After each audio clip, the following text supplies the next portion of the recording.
fire truck was on its way back. The man bent down and picked up a stone. He planned to take it home as a souvenir for his son, but suddenly a tree came crashing down from behind him. Luckily, he reacted quickly. He saved his senior's life just in time. The two of them slapped each other on the back. The bond between brothers didn't need any words. But as they were boarding, his senior suddenly stopped him, just because his helmet strap was missing. The senior shook his head with no room for compromise, but it was too late to go back and find it. Then a teammate handed him a roll of tape, seeing the man's funny look. The whole group couldn't help but laugh, but then the senior stopped him again. He slowly raised his right hand, and there it was, the man's helmet strap. That little prank meant he was fully part of the team. The man passed the test. He officially became a firefighter, but you wouldn't believe this. A few months ago, he was just a junkie. He didn't even find out his girlfriend was pregnant. He heard it from a friend.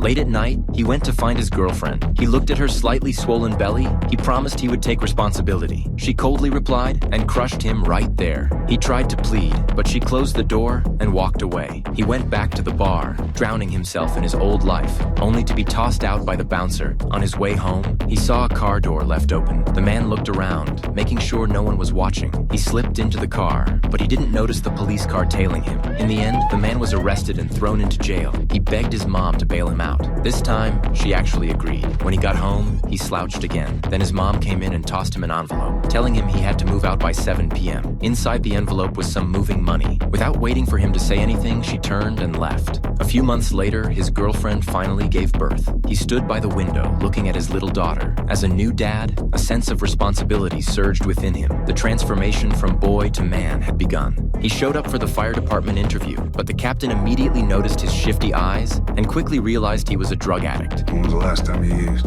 The man was a bit taken aback, wondering how to explain himself. Don't think, just answer the question.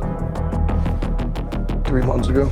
When the captain simply spoke the truth and nodded in approval. Then he picked up the resume and flipped through it. He found out not only did he do drugs, but he also had a criminal record for theft and was still on bail. The captain instantly felt overwhelmed. How could someone like this be applying for firefighter? Maybe he saw a bit of his past in him, so the captain decided to give him a chance and even gathered some gear for him, letting him join the team for mountain training. But before they even started, he was already falling behind. The team left him far behind. At this point, the assistant captain couldn't help but ask, with the exam for the front runners coming up, why bring in such a rookie? The captain didn't respond. He just turned and led the team to run up the mountain. By the time the team came back down from the peak, the man was still halfway up. Not a single person on the team wanted to acknowledge him. Watching the team grow farther and farther, the man began to have second thoughts. Sure enough, by evening, he still hadn't shown up. The others started joking about how the captain had made a bad call. The captain could only smile helplessly and shrugged, declaring the day over.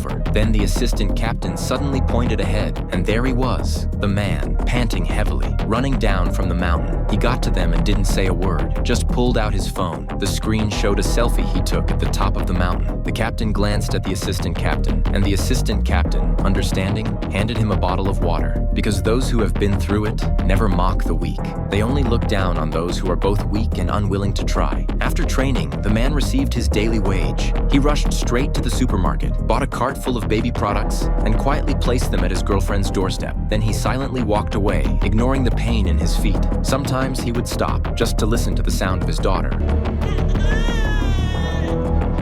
and then leave, feeling content.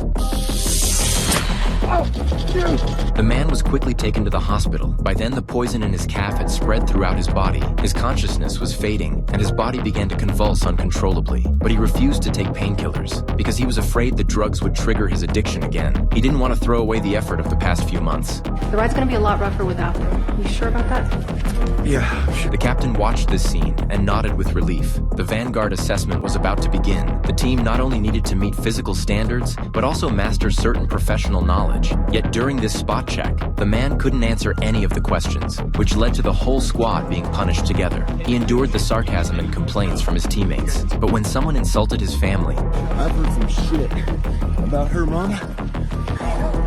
You sure that kid's even yours, bro? Whoa! McDonough! Do it! Throw that punch! Quit on yourself. He looked up at the captain and still chose to hold it in because he needed this job more than anyone. He quietly got up and moved to another spot, continuing the unfinished push-ups. This action made his teammates see him in a new light. The bearded guy also realized he had gone too far. Soon, they received a firefighting mission in a neighboring province. This time, their goal was to protect a 2,000-year-old national treasure tree. This type of fire was all too familiar to them. The team quickly cleared the surrounding branches and leaves, then dug a long fire break, and finally set a counterfire. When the two flames met, the lack of fuel and oxygen caused them to quickly die down. The fire was soon under control, and a perfect fire break was left behind. The mission was completed successfully. Before leaving, the team formed a human pyramid and took a group photo in front of the ancient tree. But no one expected that this photo would become their memorial portrait. The sight in front of him left him frozen in place. He saw that the fire had completely cut off their escape route. There was no way they could retreat in time now, and the flames behind them were quickly closing in. He immediately ran down the mountain and ordered the team to prepare to deploy a fire shelter. Hearing this, every team member froze because this was something they had only read about in textbooks. A fire shelter meant clearing away all nearby fuel, which meant they would be completely surrounded by fire with no way out. Their survival would depend entirely on fate. The captain still made one last effort. He used the radio to call for a rescue plane, hoping it could drop water over their area, at least to slow down the advancing flames. But the plane flew overhead without dropping a single drop of water because the smoke was too thick and the radar couldn't locate their position. The captain felt despair. Seeing the fire getting closer and closer, he gave his final command, and all the team members simultaneously dropped their tools. They opened packs and pulled out the fire shelters they had carried but never used. The deputy captain kept directing everyone, telling the rookies to stay in the middle, hoping it might increase their chances of survival. Then the captain called out to the deputy, and the veterans tightly shielded the rookies in the center. At this life or death moment, they desperately dug small pits in the ground and buried their faces deep into the dirt because the captain had told them, when the fire comes, hide under the shelter. Bury your face in the cold dirt. As long as you can breathe, there is still hope to survive. They believed the captain's words would never be wrong, but this time they underestimated the power of the fire.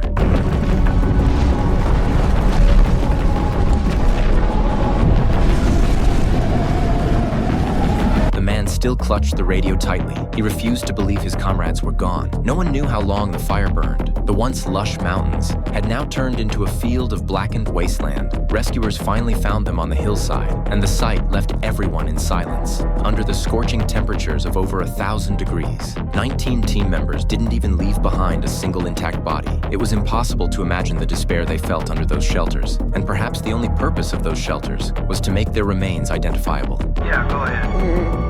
Medic on scene. 19.